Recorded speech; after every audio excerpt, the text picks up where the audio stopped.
Welcome to my channel Science with Mosmi. Let's start our chapter. Today we are going to start NCERT textbook of science class 9th chapter 13th. Where do we fall ill part 1. If you like the video then please subscribe my channel, like and share it and press the bell icon so that you can get the notification of the latest chapter uploaded by me. In this part we are going to discuss about health and its failure. तो इसमें आएगा हमारा significance of health, why health is important to us and how personal and community issues both matter for health. Then about the difference between disease free and healthy.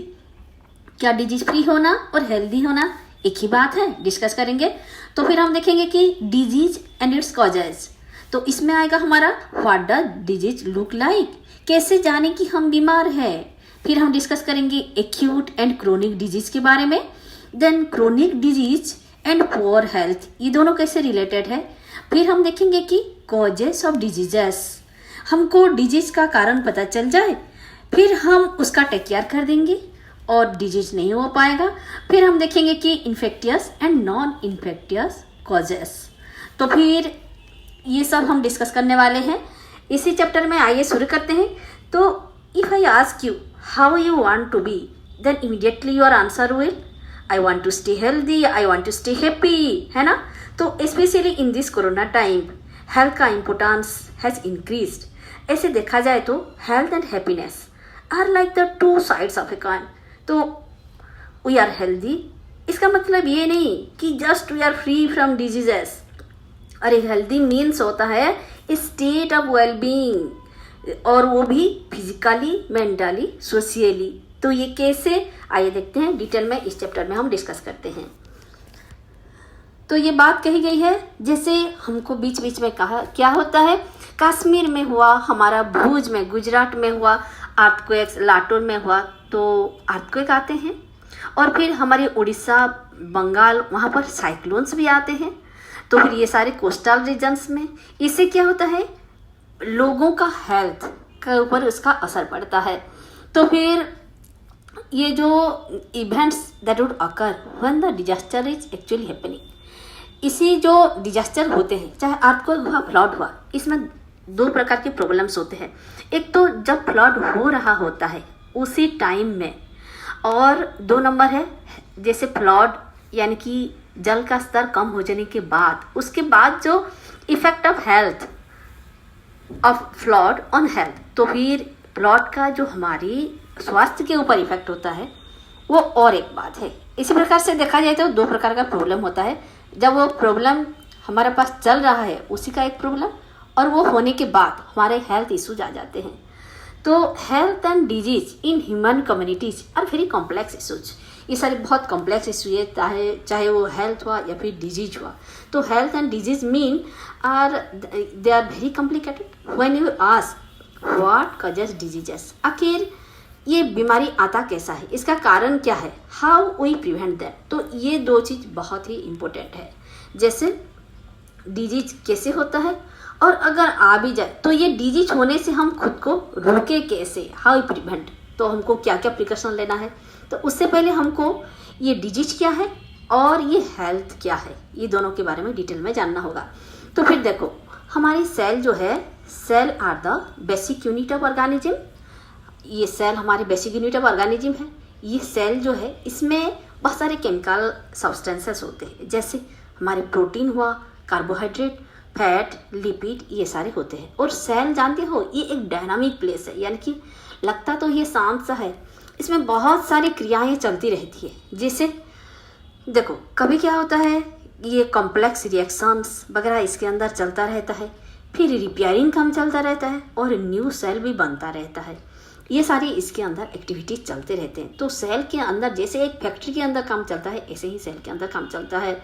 हमारी heart is beating, lungs are breathing, ये सारे पूरा लगातार अपने काम में लगे रहते हैं. इन सब का काम बंद ही नहीं होता. जैसे हमारा ब्रीदिंग, ये लंग्स का काम चलता रहता है, हमारा हार्ट भी तो बीटिंग हो रहा है, ब्लड सर्कुलेशन चल रहा है, और किडनी भी अपना काम कर रहा है बाय फिल्टरिंग यूरिन, और ब्रेन भी अपना काम कर रहा है क्या, थिंकिंग.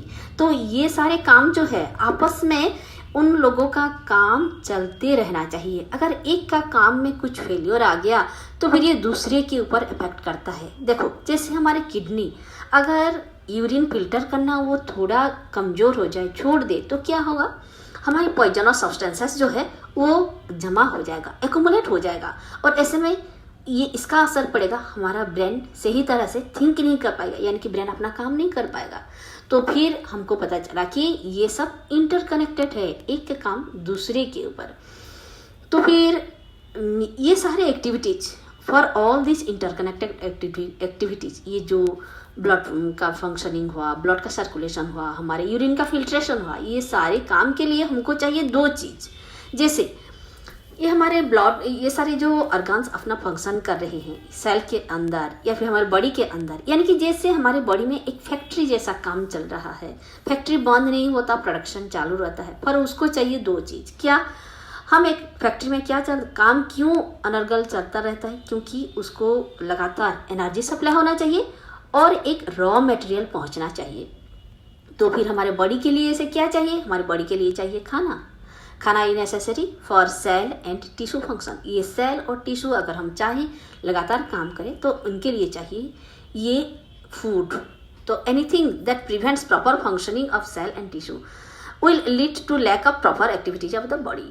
अगर हम खाना देना कम कर दें तो सेल और टिश्यू अपना प्रॉपर एक्टिविटी करना भी बंद कर देंगे। तो ये सेल हुआ या फिर टिश्यू हुआ, इन सब का प्रॉपर फंक्शनिंग या कि जो काम ये लोग कर रहे हैं ये सब लगातार होना चाहिए। तो देखते हैं ये हेल्थ एंड इट्स फेल्योर, हमारे हेल्थ क्या है और ये फेल्योर क्यों होता है। तो उसके पहले हमारा पॉइंट आ जाता है द सिग्निफिकेंस ऑफ हेल्थ, यानी कि हमारा हेल्थ का इम्पोर्टेंस क्या है। पहले हम किसी चीज़ का अहमियत समझे, इम्पोर्टेंस समझे, तभी ना हम उसका केयर करेंगे। ये हेल्थ, ये वर्ड तो हम बार बार सुने हैं, तो आखिर ये है क्या। देखो जैसे अगर हम कहें कि my grandmother's health is not good, मेरे ग्रैंड मदर का हेल्थ ठीक नहीं है, इसका मतलब क्या है कि ग्रैंड मदर इतना एनर्जेटिकली वो क्या घर का सारा काम करते हैं, नहीं, उनका काम क्या है कि वो थोड़ा मार्केट जाते हैं, थोड़ा हमारी नेबर में घूमने जाते हैं, थोड़ा सुबह वॉक जाते हैं, इतना ही करते हैं ग्रैंड मदर। अगर वो सब वो नहीं कर पा रहे हैं, वो छोटे मोटे अपना नॉर्मल काम, तो फिर हम कहेंगे कि she is not in good health. और फिर हेल्थ कैसे हम यूज करते हैं, जैसे क्लास में टीचर कहे this is not a healthy attitude, यानी कि ये एक अच्छी काम नहीं कर रहे। हेल्दी एटीट्यूड यानी कि हमारी एटीट्यूड भी हेल्दी अनहेल्दी हो सकता है। कैसे, हमारे दृष्टिकोण अगर सही नहीं रहे, टीचर कहे कि होमवर्क करके आओ और हम बोले कि टीचर हमको ओवरलोडेड कर रहे हैं, तो फिर वो ये हमारे हेल्दी एटीट्यूड नहीं हुआ। अगर हम क्लास में बहुत इंटरेस्ट से टीचर की बातें सुन रहे हैं, समझ रहे हैं, तो फिर ये एक हेल्दी एटीट्यूड है। अगर हम बोले कि टीचर बोर कर रहे हैं, कब ये क्लास ख़त्म होगा, तो ये हेल्दी एटीट्यूड नहीं है। तो बच्चों, हेल्दी एटीट्यूड मतलब क्या, students are not attentive, they are not interested, this is called healthy attitude. तो ये हेल्थ क्या है, health is therefore a state of well-being enough to function well physically, mentally, socially। तो हेल्थ एक state of wellbeing है, एक यानी कि खुद का एक ऐसे स्टेट है जिसमें हमारी बॉडी भी सही रहता है, हमारी मन भी सही रहता है, और सोशली हमारा जो relations with others, our dealings with others, ये भी सही रहे। तो फिर हम कह सकते हैं हम एक हेल्दी प्राणी है।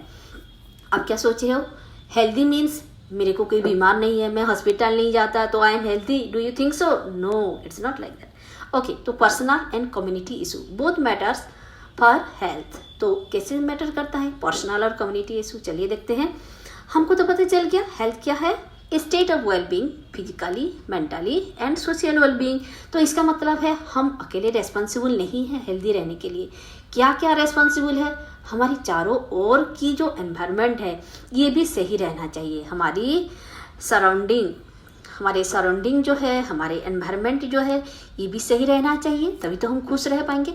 द एनवायरनमेंट मतलब क्या है, includes the physical environment. Physical environment मतलब हमारी फिजिकल एनवायरनमेंट मतलब हो गया हमारा चारों ओर। सपोज हम जिस जगह रह रहे हैं उसमें वायु चलाचल ठीक है कि, यातायात ठीक है कि नहीं, हमको पानी का सुविधा है कि नहीं, हमको सूर्य किरण ठीक से पहुंच रहा है कि नहीं, लाइट, वेंटिलेशन, कहीं पास से ड्रेन में पानी जमा हो रहा है क्या, ऐसे बहुत सारे मैटर है जिसको हम फिजिकल एनवायरनमेंट में ले सकते हैं। हमारे घर में वायु चलाचल वेल लाइटेड, वेल वेंटिलेटेड होना चाहिए, घर में पॉजिटिव एनर्जी रहना चाहिए, लोगों की सोच से ही होना चाहिए। तो फिर ऐसे में हम हेल्दी एनवायरनमेंट कह पाएंगे और हम खुद हेल्दी रह पाएंगे।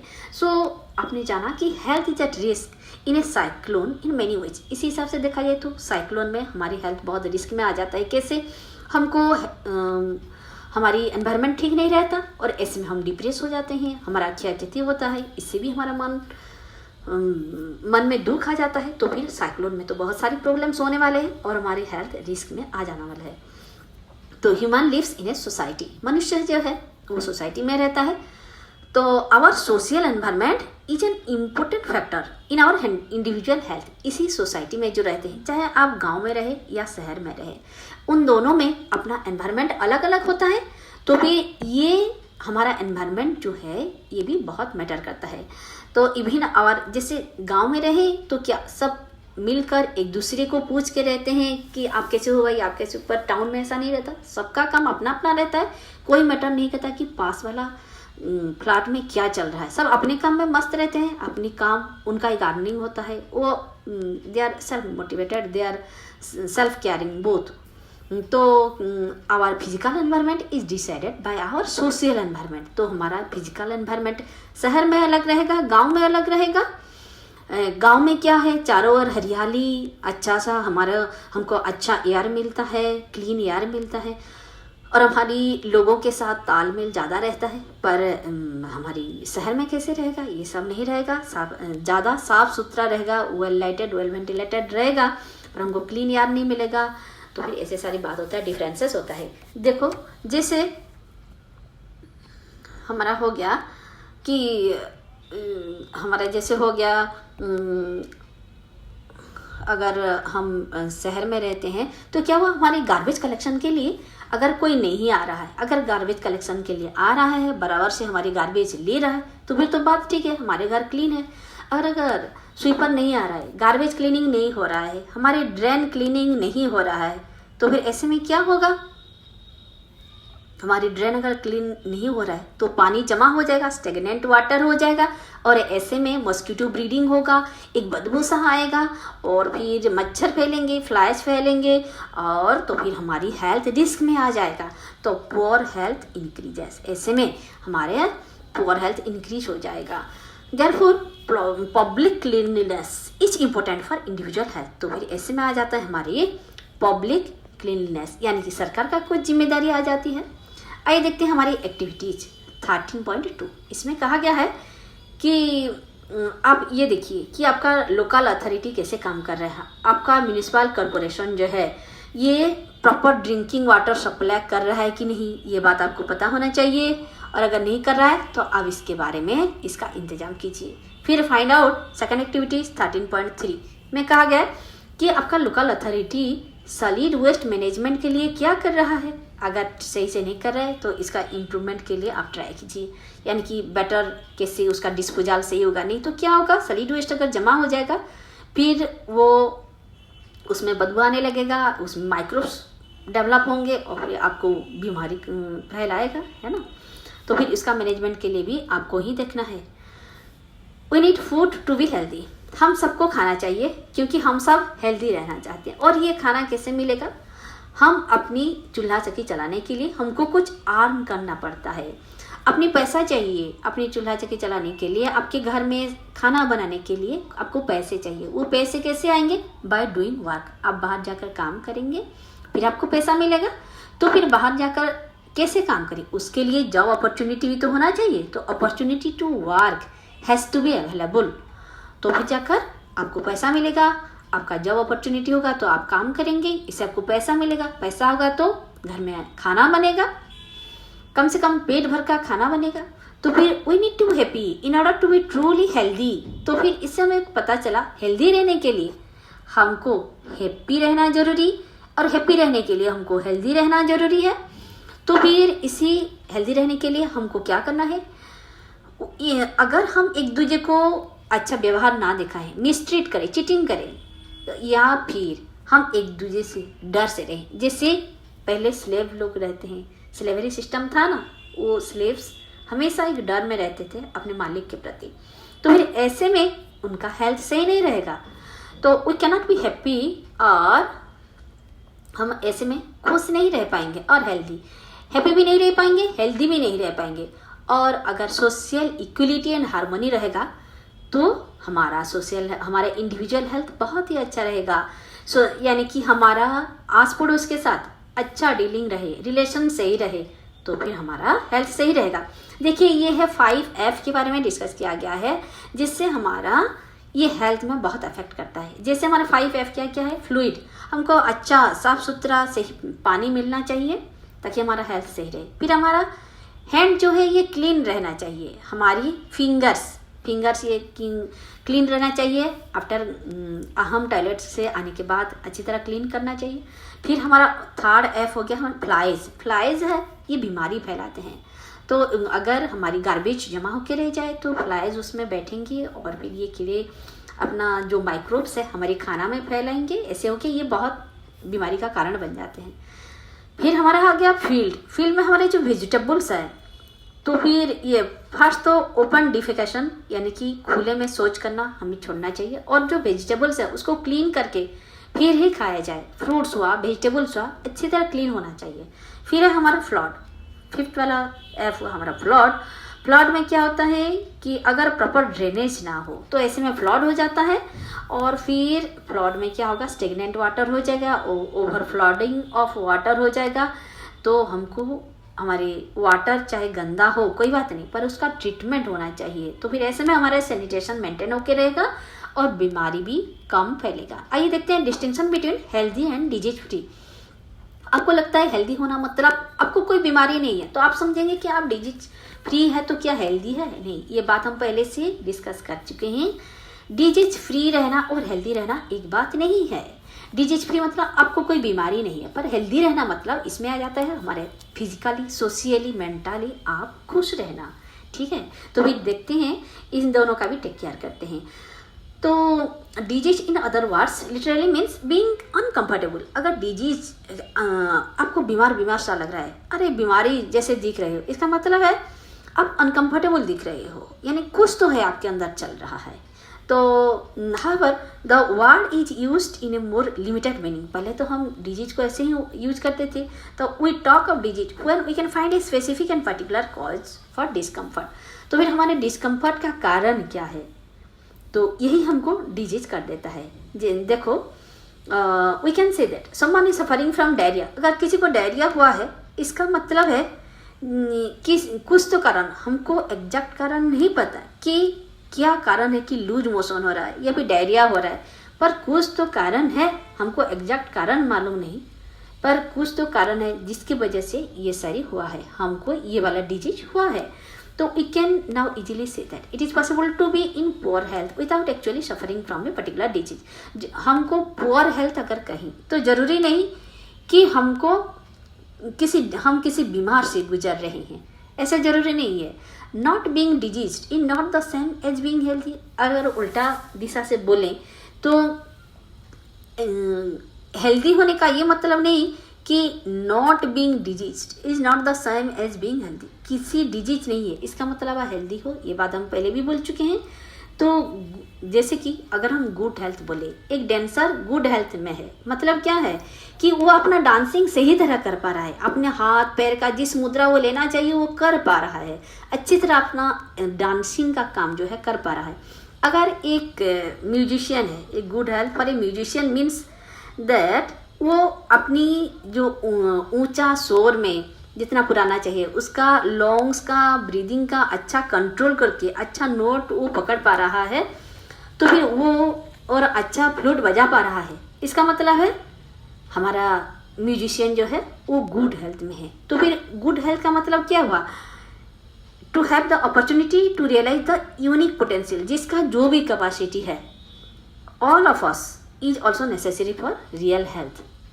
जैसे आप बच्चों स्टूडेंट हो तो आप सही तरह अपना पढ़ाई कर पाना चाहिए, इसका मतलब आप हेल्दी हो।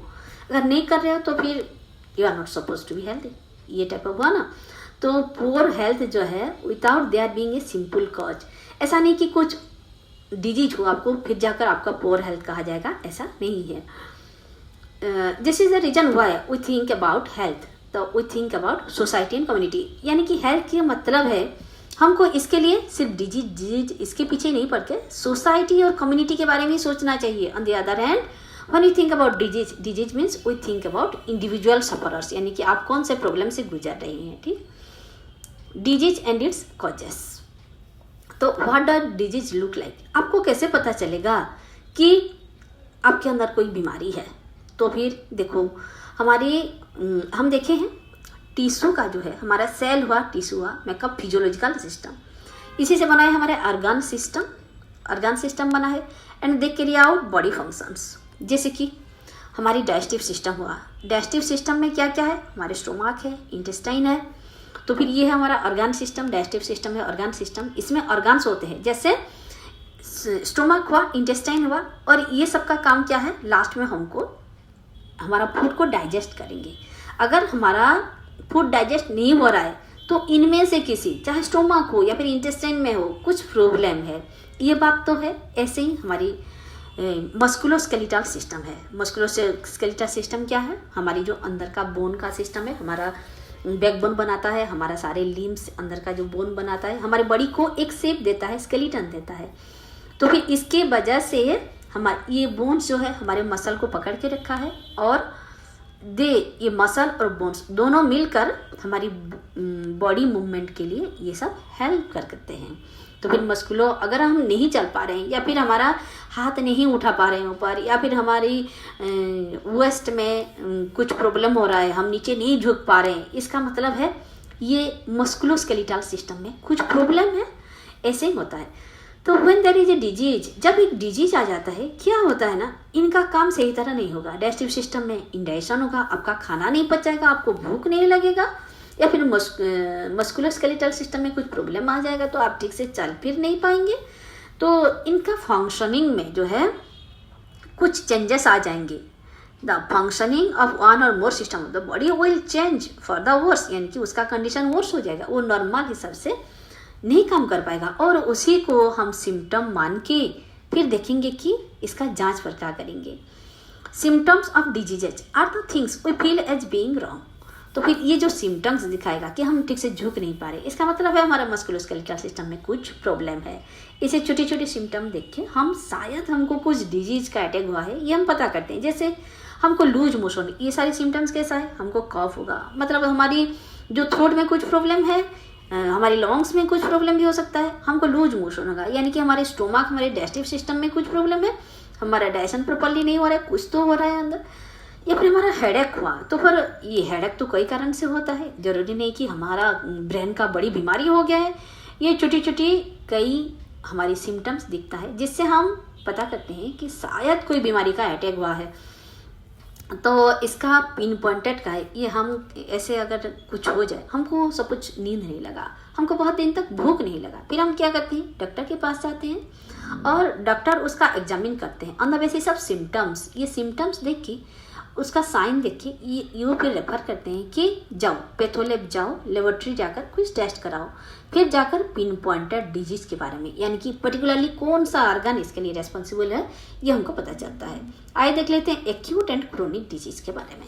तो एक्यूट और क्रोनिक डिजीज अगर हम एक ही वर्ड में बोले तो देखो, हमको दो प्रकार का डिजीज होता है। कुछ डिजीज होता है आपका शरीर खराब हुआ, आप थोड़ा सा बीमार हो गए, पर कोई बात नहीं, 1-2 दिन मेडिसिन खाने के बाद you are back to your position, आप फिर ठीक हो गए, हेल्दी हो गए। जैसे कि आपको थोड़ा कफ कोल्ड हुआ और कुछ दिन, तो इसी को हम बोलेंगे कि एक्यूट डिजीज। तो एक्यूट डिजीज क्या है, some diseases last for only very short period of time, जो कुछ ही दिनों के लिए रहता है और फिर हम अपना बैक टू पोजीशन हो जाते हैं, उसे कहते हैं एक्यूट डिजीज। जैसे कि हमारे कॉमन कोल्ड हुआ, खांसी सर्दी, छोटा सा बुखार हुआ, तो फिर ये हो गया हमारा एक्यूट डिजीज। पर क्रोनिक डिजीज क्या है, that last for a long time, बहुत दिन तक रहता है और इसका असर हमको बीच बीच में दिखता रहता है।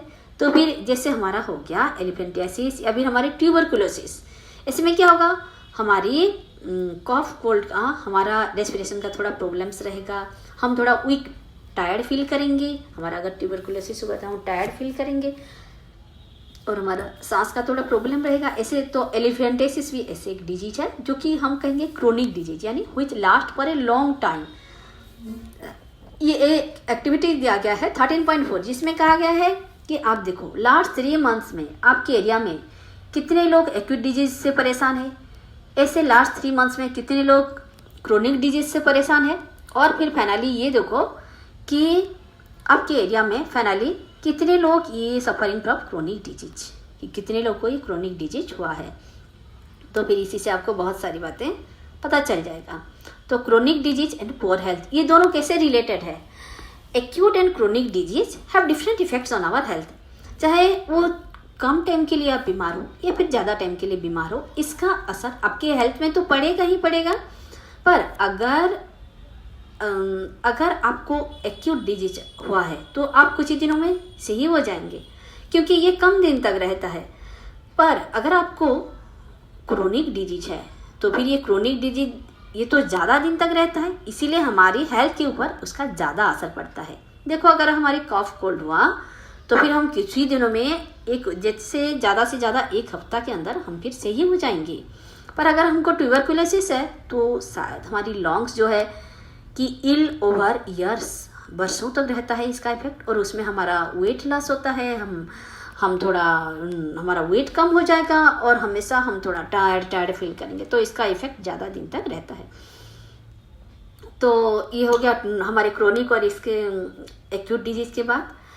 अगर एक्यूट डिजीज हुआ है शायद हम कुछ ही दिन स्कूल ना जा पाएँ, और फिर जब ठीक हो जाएगा तो फिर हम अपना कोर्स मेकअप कर लेंगे। पर हमको अगर क्रोनिक डिजीज हुआ है तो क्या होगा कि बीच बीच में हमारा ये प्रॉब्लम्स लगा रहेगा और हमको अपना पढ़ाई में बहुत ही डिस्टर्बेंस होगा।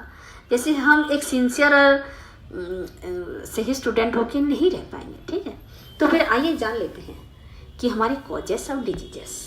पर ये कॉजेस ऑफ डिजीजेस हम डिस्कस करेंगे हमारी नेक्स्ट पार्ट में। अभी हम यहाँ स्टॉप करते हैं। Thank you. Hello, with this we complete our first part of the chapter. If you like the video, then please subscribe the channel, press the bell icon so that you can get the latest chapter uploaded by me. Thank you.